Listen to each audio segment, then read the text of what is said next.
তো করে, এখানে ভাগাভাগি করা যায় না। ইসলাম ভাগাভাগি করে মানা যায়? অনেকে এটা করে যে মসজিদ আল্লাহর আর দুনিয়া আমার, আছে না নাই? এই কোরআনের ভেতর থেকে নরম নরম যা পায় ওগুলা মানে, গরম কথা মানে না, আছে না নাই? মিষ্টি খাওয়ার সুন্নত মানে, মায়ের খাওয়া যে সুন্নাত ওইটা মানতে চায় না, এরকম আছে না নাই?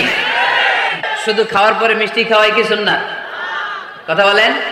হকের কথা বলতে যে বাধা বিপত্তি অত্যাচার জুলুম আর পরীক্ষা সহ্য করা এটাও সুন্নাত, চিল্লায় বলেন ঠিক কিনা? মুমিন ইসলামকে আলাদা করে না, ভাগাভাগি করে না। না, এটা হিন্দুদেরও ধর্ম, এটা খ্রিস্টানেরও ধর্ম, এটা ইহুদিদেরও ধর্ম। যে কেউ ইসলাম ধর্মে প্রবেশ করতে পারে, তার জন্য কোনো বাধা।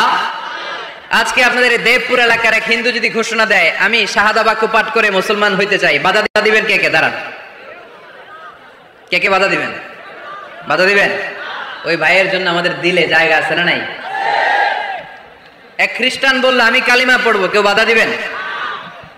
এক নাস্তিক বললো অনেক বান্দরামি করছি, আমি ভালো হবো, আমি মুসলমান হইতে চাই, আমরা না বলবো? বারণ করব কেউ?